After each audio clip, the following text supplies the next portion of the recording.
But we're happy to see all your faces if you want to keep it on.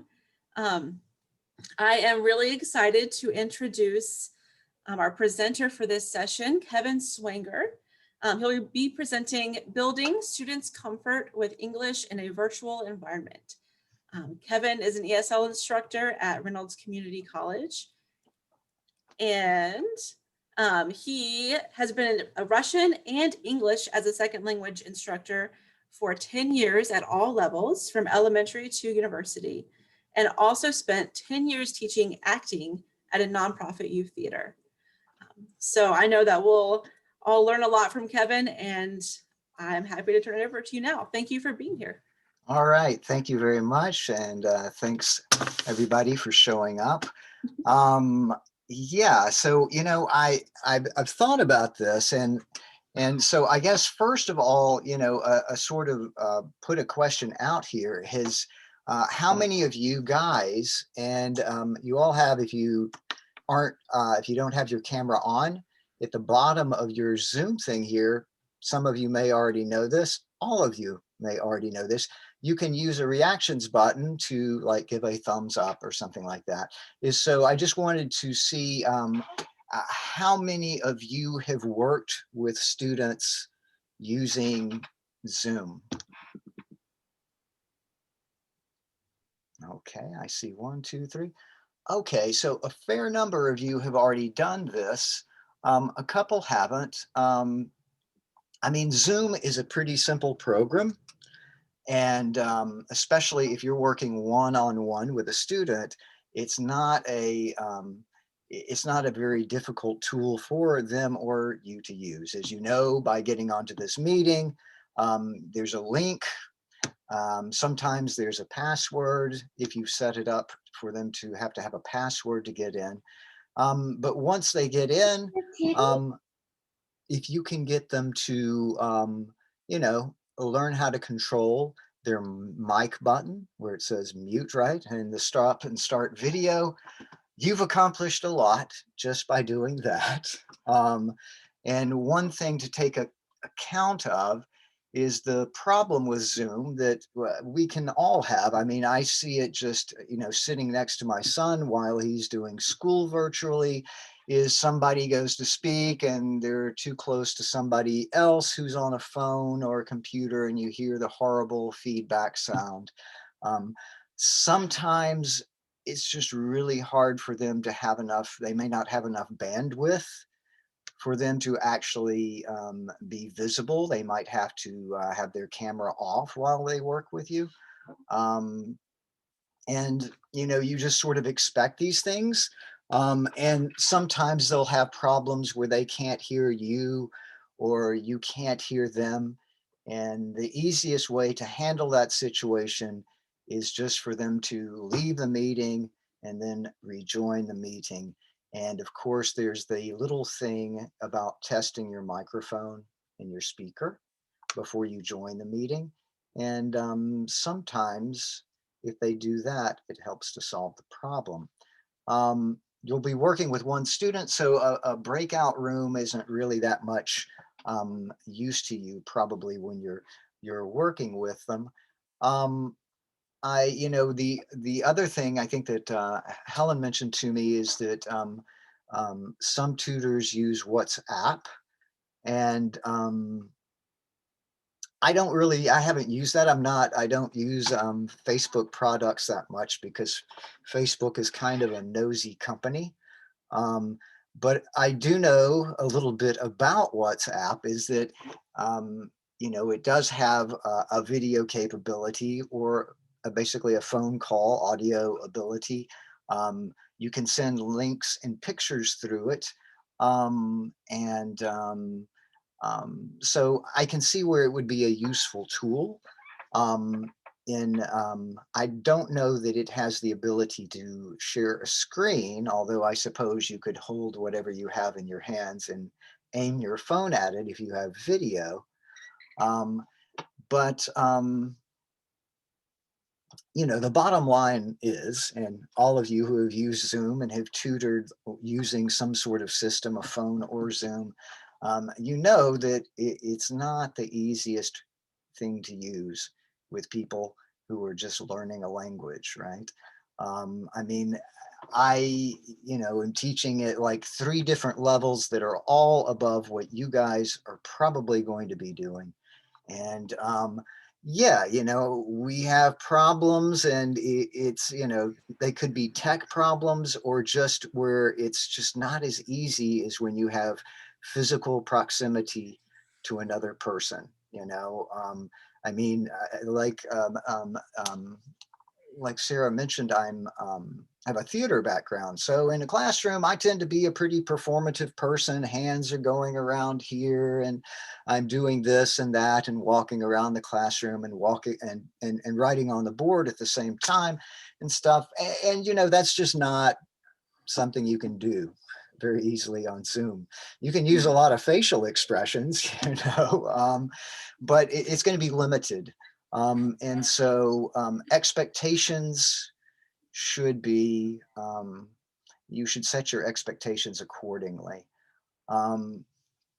So as far as making the students comfortable in a virtual environment, part of that is making yourself comfortable in the virtual environment.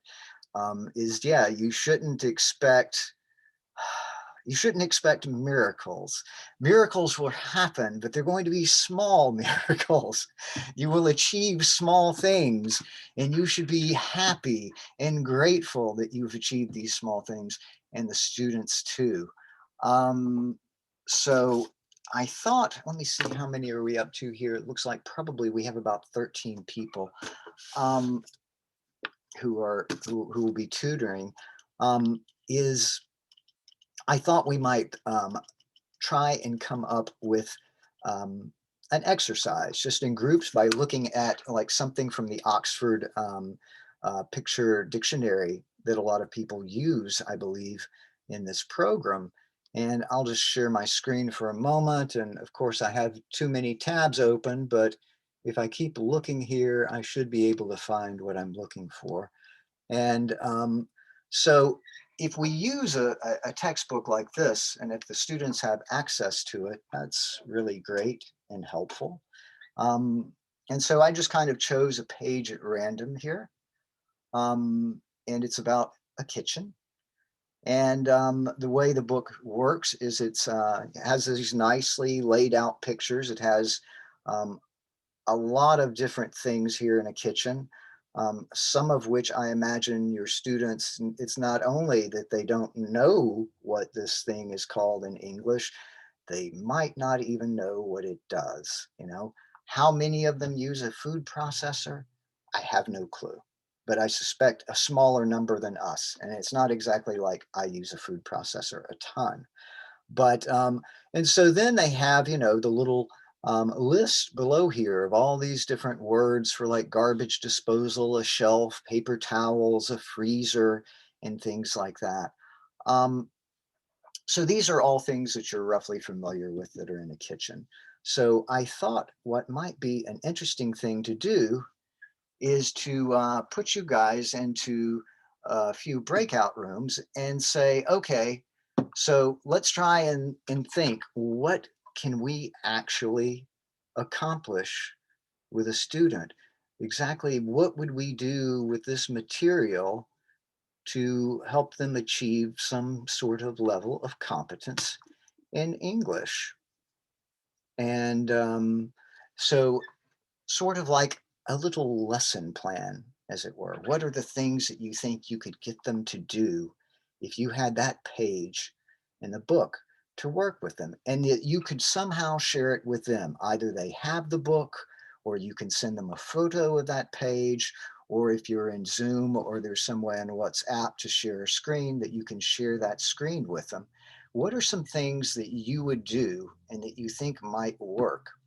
And so I think that we'll do that, and then we'll come back and you can tell me about your ideas.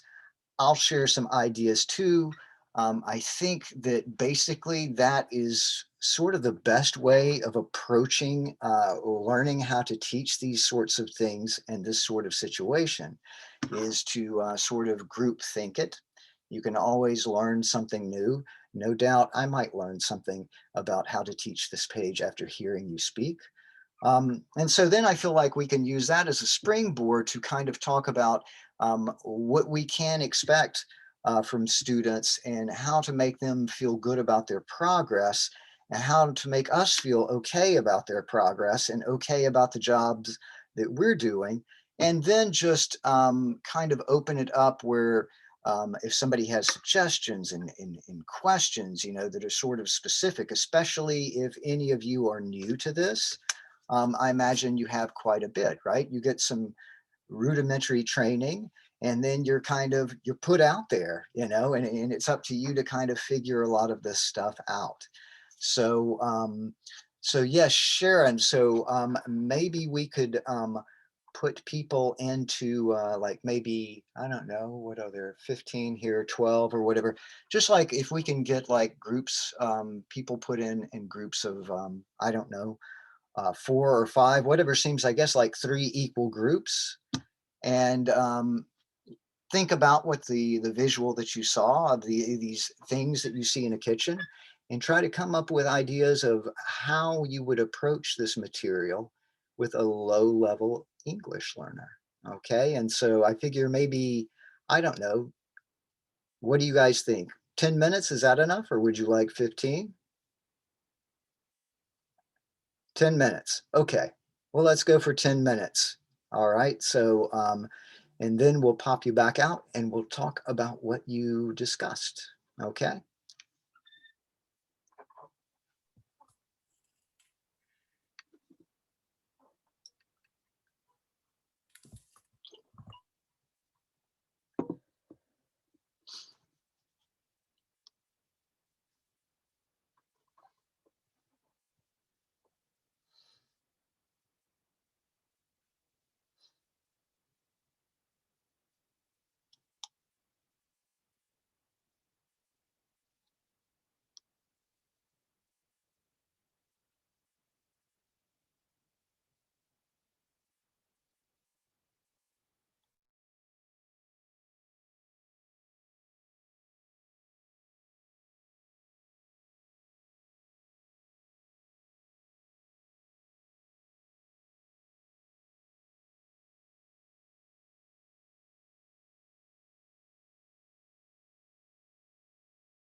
Are we the only ones back?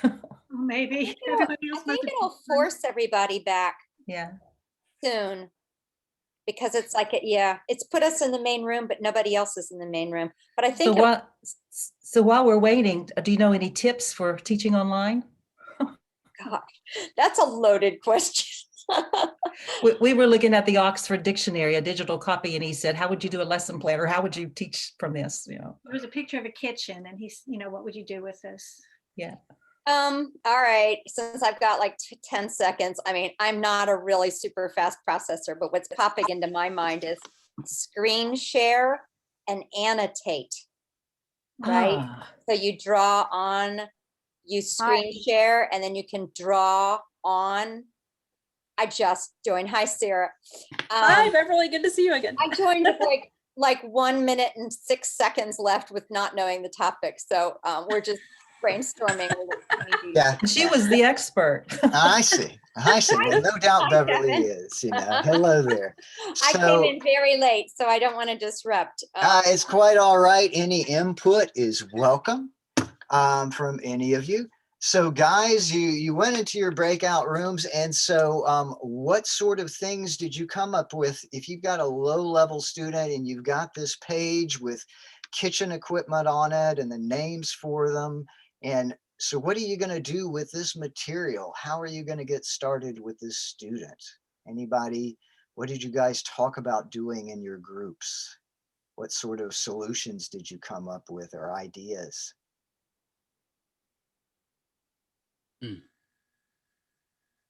We talked about finding out what people know, first of all, determine what they know already. And Okay. then depending on their level, if they're pretty good with the vocabulary, you could do things like expand it into, well, what is the man doing in this picture? What are they doing? That type of thing. Yeah, action words, right. A way to Okay. assess where they are. And so anybody else? Yeah. Yeah, We yeah. talked okay, go ahead. Go ahead. We talked about how cluttered the pages are, and I have used this dictionary many times in person, not online. I haven't taught online with it, but you would want to break it down to smaller pieces, which you could do by screen prints or whatever to enlarge and do that, or bring in other pictures of the same items, so that you could take it bite at a time before you put the story together. But and you might ask them if they know what it is, and do they have one in their kitchen, and sometimes what do you call it in your language, because my students tend to like that. And then we compare words, and then you can build crossword puzzles with the vocabulary that you could do online possibly. And let's see, when Beverly came in, and she's the one who's done the online teaching, she threw us a tip right off the bat. I mean, right as we finished, was to what you say, screen share and annotate. And that was a great idea. I didn't actually know what the topic was, and I went in when there was 1 minute left, but my instant thought was like, okay, on the spot. I think screen sharing pages, and then you go into Annotate. If y'all don't know what I'm talking about, I apologize. I guess just explore it. And then you can actually, draw, circle things, draw on things, etc. And there's even this little thing which I actually meant to say when I was presenting, because it's such a great trick. I didn't make it up. Somebody taught it to me, where you go into Annotate, which is this little box. That's the reason I'm doing this. And you go into Draw, and then it's got like lines and squares and things.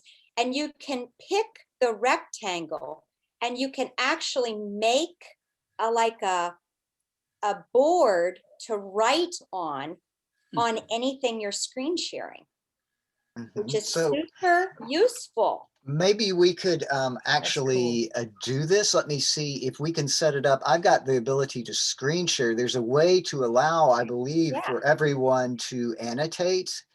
And so maybe if I screen share here, maybe if I screen share, we can all try this out. And okay. This is great. And I had the so- advantage of presenting so early that I've had like 5 days to think of all the things that I didn't do and say. Okay, well, here is a chance for you to show us, I believe, is when I'm screen sharing here is like, for example, yeah, I don't know if I have, let me see, I'm not seeing the tools to, well, I see an annotate tool, for example, and do you have one available to you, Beverly? No? I think, well, aren't you going to be the only one with it? I'm not Well, on the, sometimes they can allow more yeah, than one person to annotate if it's a I'm- multiple. you're right. I Yeah. think everyone Right. has it. If you go up to the top to view options, Ah, and then from the drop-down menu, choose annotate. yes. Okay, so do you see that there, Beverly? So why don't you show us what you're talking about here? This is a little thing, but boy, have I found it useful. All right, I went to draw. Can you see what I'm doing?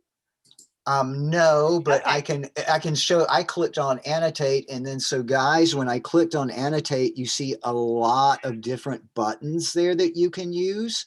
We can't see yours, but yeah. We can't see, but you should be able to see Yeah. it yourself if you press on annotate. And everybody should try that. And then you can see like text. And you were talking about draw, correct, Beverly? Raw, yeah. Okay, so why don't you click on draw and show us what you're thinking about here? All right. Hang on. Wow. It's not doing it. It's not drawing for you? Mm. Let's see. You can though, Kevin. Yeah, I mean, I can a little bit. For example, there's like an arrow here. And so I can draw an arrow to this mixing board, right? If you see the arrow there. I can also, I can pick a circle that I can use to circle what this man is doing, for example. It offers several other things here. You can use wavy lines or a diamond, or you can do a square. And so everybody, yeah, you know, if you play around with that, everybody, you can do some different things here. Hmm. And I you can can see it, but I also, can't there draw. are tools that are like text for T, where you can just sort of draw in a text box. And you can write in the text box. So I'm just writing text box here, but you can write anything that you want. Here's the box. Ready? Yeah, okay. Gosh, it worked and now it's not. Okay. Okay. But so, and I'm sorry. ideally is if your student is at the appropriate level, is that you can use these tools and they should be able to as well. I just saw a big yellow box pop up. Is that yours, That's Beverly? it. Yeah. Okay. And so show us what you would like to do with this box. Right. So I can write anything here, right? I can write. So now I've got my little box. I can write anything here. So I can write, I can make a list of vocabulary. Yeah, that they can, you know, match or find. I mean, there's a lot of, depends on the level, but, you know, say I wanted to do that, I could say, you know, almost like a matching thing, dish, boy, I don't know. You could use it that way. Yeah. Mhm. Or anything that you want to say and you want them to be able to see it at the same time as having a picture without having to go out and use a whiteboard. Mhm. Yes, I've done this, but I primarily just use the arrows and the boxes, but not that particular colored box that you have. I'm intrigued by the possibility of that, and will try to incorporate it into my classes now. Somebody So- gave it to me and I've enjoyed it. Yeah, well, I'll pass it along. Pay it forward, as they say. So guys, I mean, when I'm thinking of this, if I'm trying to think of like a very low learner, you know, I'm thinking, okay, well, hopefully I have Zoom with them, but, you know, or I can send them a link to a drawing or something through their phone, through like WhatsApp or something like that, Facebook Messenger or whatever. But you know, the thing is first off, how do they pronounce these words, right? So if you can make a recording of yourself pronouncing these words, then they can follow along and practice in their own time, right? Um, and pronunciation is something that was mentioned in my group, and pronunciation is also a good tool. In my classes that I teach, you know, I have them work with pronunciation videos on their own. But in this sort of situation, you might be able to say, okay, this student is having a problem making a TH sound, you know, like the, that, this. And what you do is, if you know what language is your student's native language, is that you can go look on YouTube, and they usually have these sorts of videos for like pronunciation for English pronunciation for Spanish speakers, or for Arabic speakers, or for you know, Japanese speakers, etc. And it's actually, if you watch the video rather than having the 2T do it, is that you'll actually learn some effective tools for helping them with their pronunciation problems, because sometimes their accents are so thick, it seems like you just don't know where to begin. And I find that can be a pretty helpful tool at a very low level. And so they listen to these sounds, they try to reproduce them. And if you can help explain it, I mean, sometimes it's even as simple, if I have like a native Russian speaker, I know, for example, they don't do the TH sound that well. And one easy way to teach them is to say that, you know, imagine that somebody has a lisp, and they know, like, you take a word like somebody's name, like Sasha, and you say, think of someone with a lisp, Thatha, right? And so then they can take Sasha to Thatha, and then they can start to see how you make this TH sound. But there are plenty of good videos that help out with that sort of thing.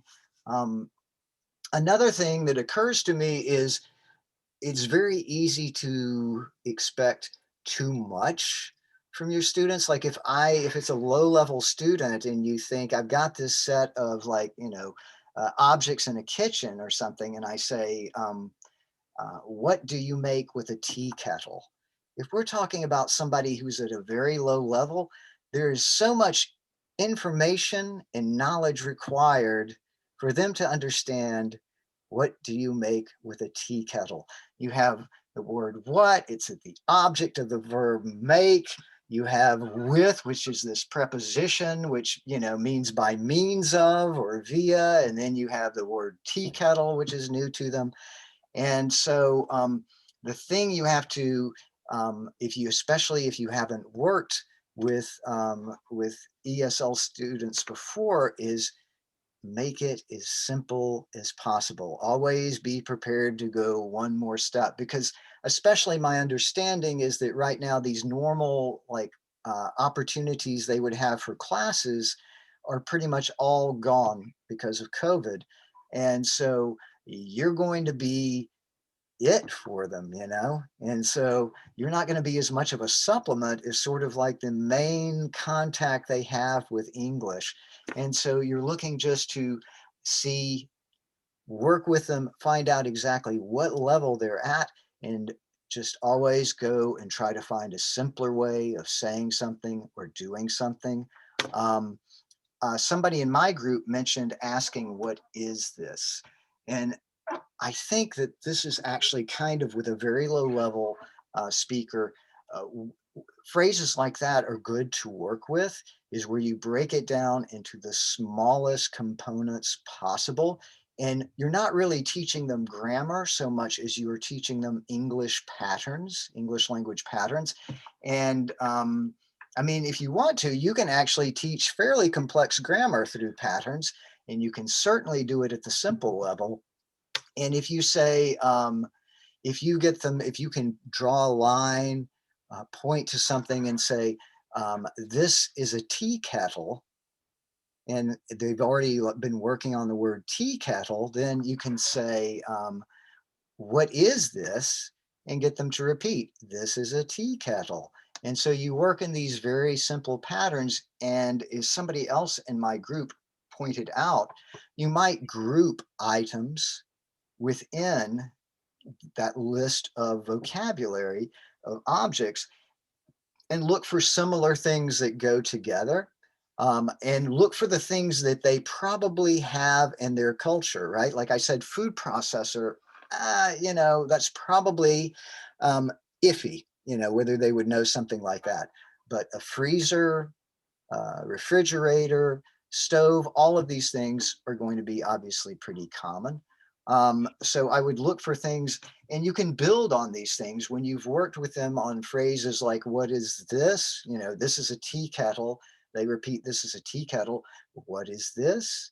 And get them to say, this is a tea kettle. Then you can start moving on to things like, I have a tea kettle. And if you have video, you can even show them if you have a tea kettle or whatever object it is.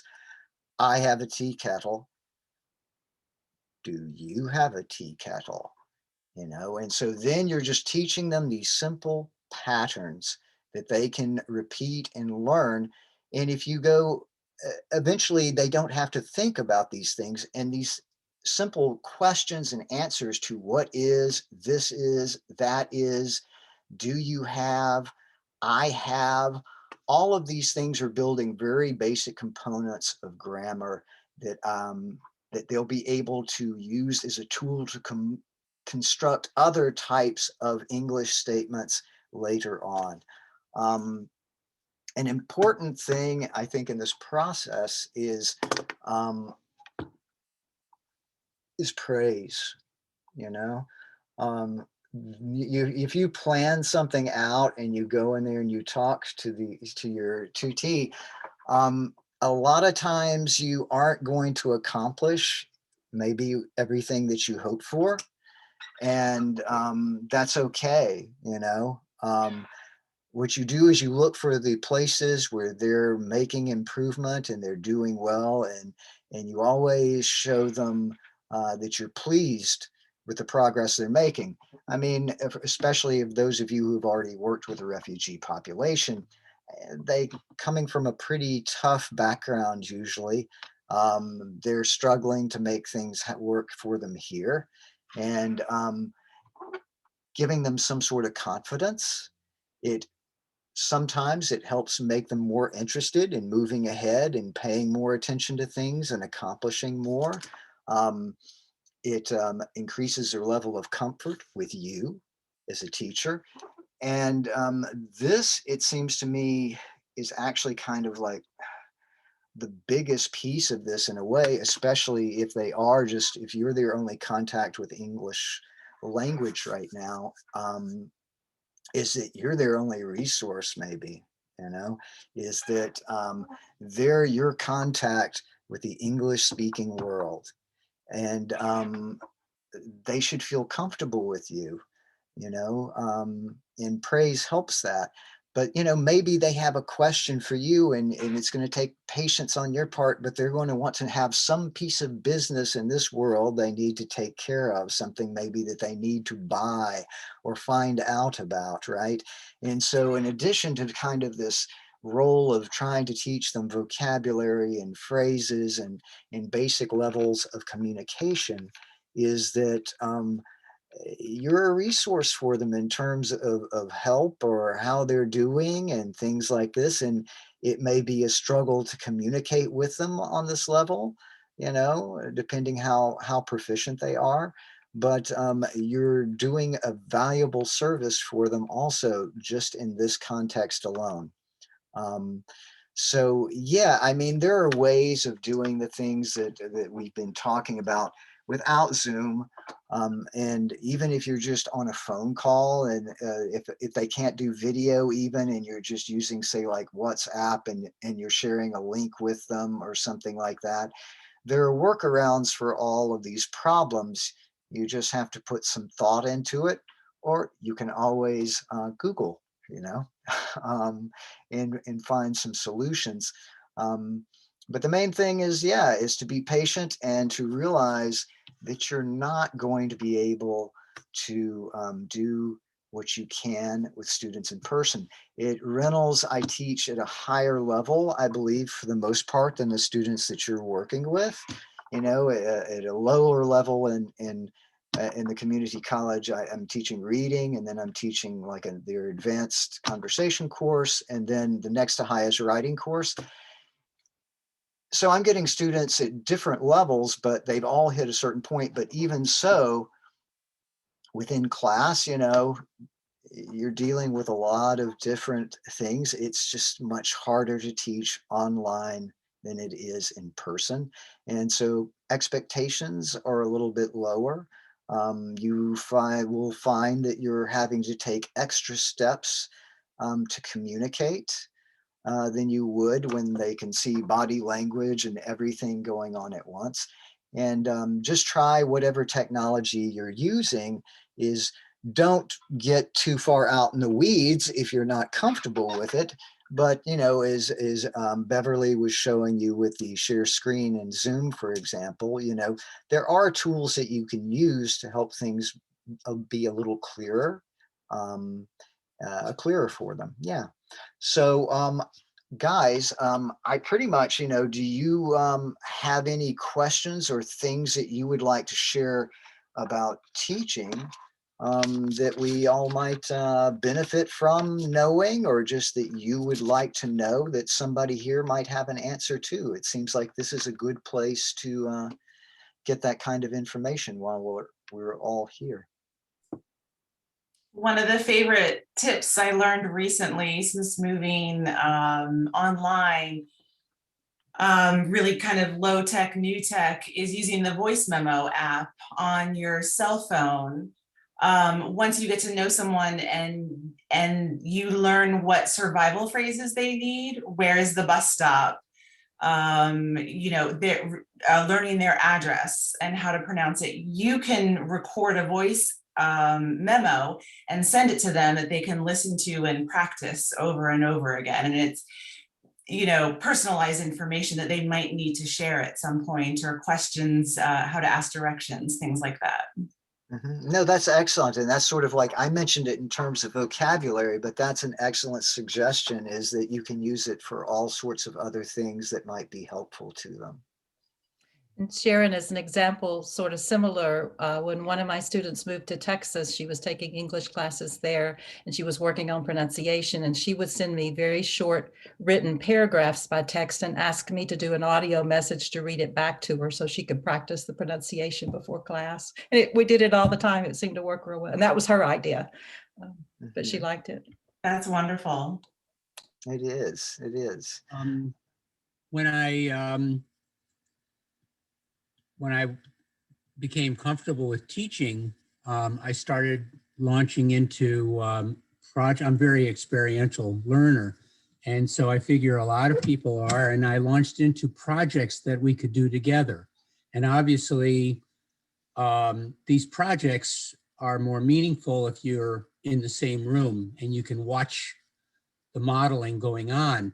But I have taught origami online. And one thing about projects is that there's a specific instruction which you can convey, and you can get that back, have them repeat the instruction as they go. And that way they're learning sort of a sequential step. Origami is very, very precise. If you do it wrong, it looks wrong.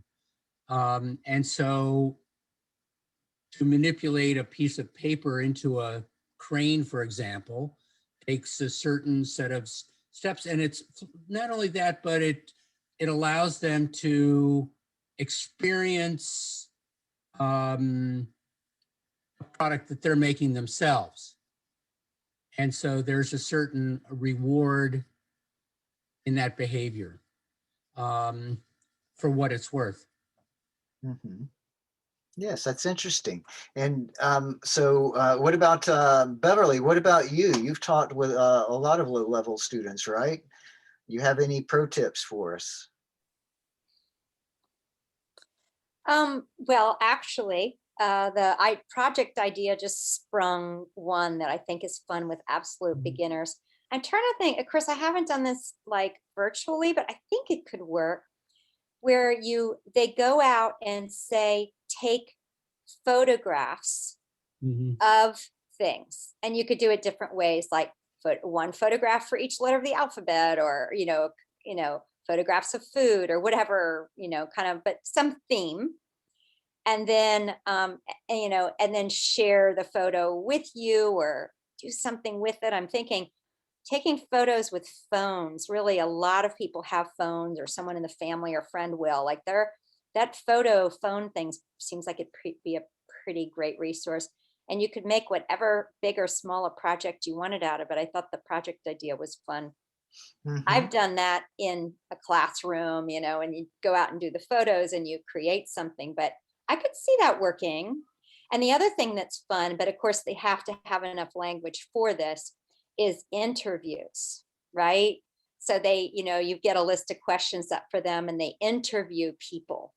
And that interviews are great. And I would think that could possibly, it couldn't be the absolute beginners because they've still got to, but they could have 2 questions to ask 3 people. I mean, it's COVID, so you don't have so much interaction, but most people have got, even on Zoom, and they'd have to have access to people who were English speakers. But interviews, photograph kind of projects, I like, those popped into my head. I don't know. Mhm. I mean, I have the benefit of having more than one student, and so as a result, I can always group them together and have them do all sorts of things, rather than in a one-on-one environment. What about you, Laurie? Do you have any ideas, thoughts, or suggestions?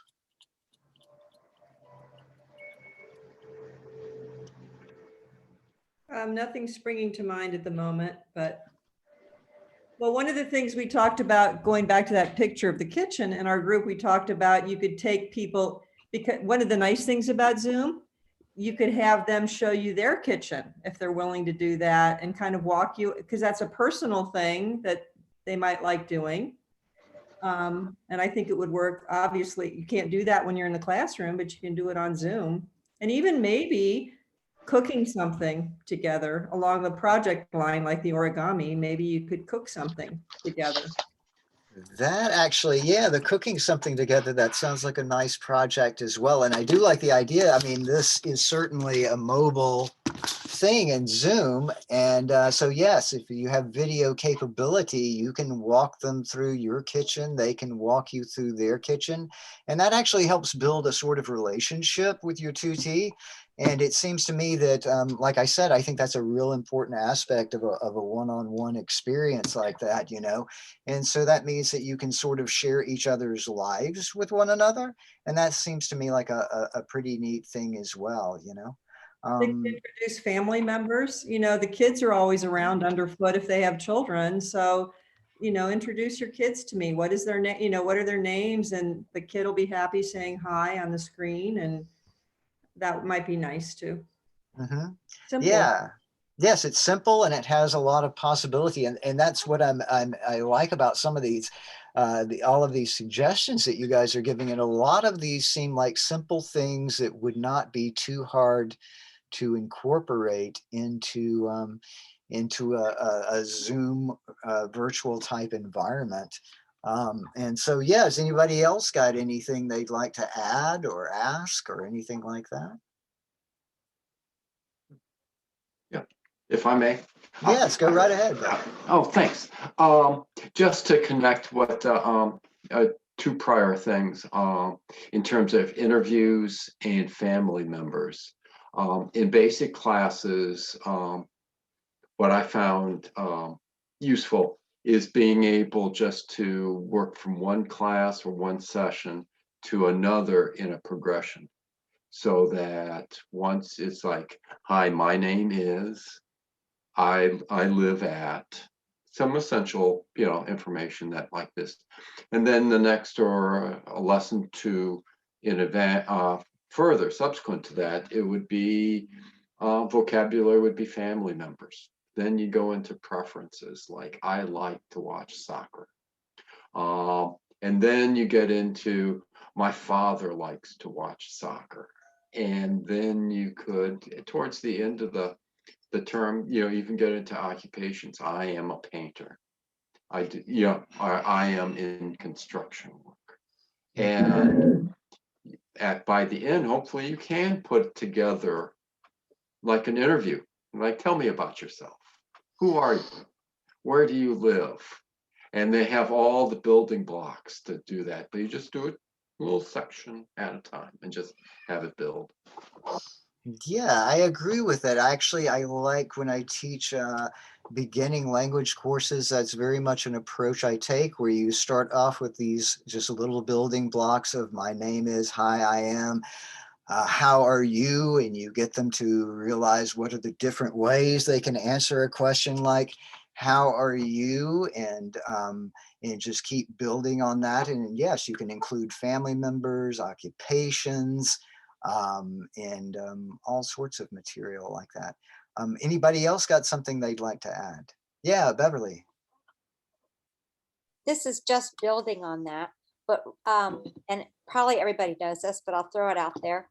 Instead of feeling like you have to invent the wheel, most beginning ESL, I'm thinking books, but I'm sure there's stuff online, do follow the kind of sequence like Bill is talking about, generally follows a similar type of thing. And so just having a book that you have as your guide, is helpful, because you look at it and you're like, oh yeah, next comes this, and usually has the typical topics that, again, Bill had mentioned. So I think having one of those books on hand, even if you're not really doing everything in the book, just to kind of like be like, oh yeah, okay, we're going to do this first, and this is usually what people learn first, and then you've kind of got that to build on. Even if you're like on the phone with somebody, then you're not trying to do yet another thing. It's figure out what comes next, right? Uh-huh. Yeah, I'm very big proponent of this too, is I don't ever feel bound by a textbook. You don't have to follow it exactly, but you can use it. It's always a great resource, and usually it does show some sort of progression and building blocks, and you can pick and choose from that as you see. And as Beverly says, there's no need to reinvent the wheel if there's a wheel out there. So yeah, I would say that sounds like a great idea to me too. I see that my time is almost up with you guys. But if you've got something else here, there's like another minute. If somebody is like burning to say something, aching to share something with us. I'd just like to ask a question, because Sure. I was excited when I saw that you had the dictionary, the Oxford Dictionary on digital. Do you know of other resources that you're using that are easily accessible through Kindle or online? I would just take a look. I saw that particular one is that I did have a physical copy of the Yeah, I've got a Oxford physical Dictionary. copy. And then I went looking for it, but in preparation for speaking today, and I was like, where the hell is that thing?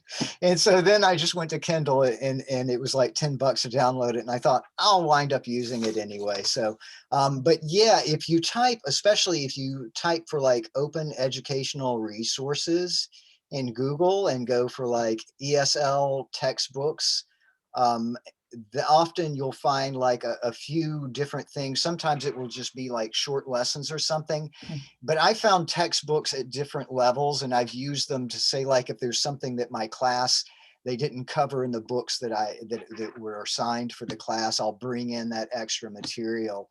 And free resources are always great. Yeah, that's great. Thank you.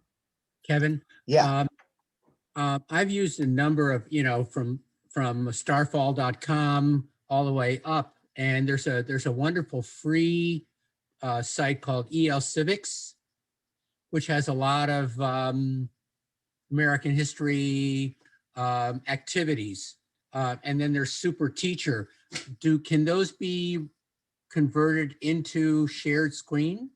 Yeah, you should be able to. Is that like I shared from a Kindle page, Okay. but when I go to share screen, anything I have open, like in a browser or a Microsoft Word, and like for sometimes in class, I'll have like a blank Microsoft Word document or a Google document, and I'll type in that.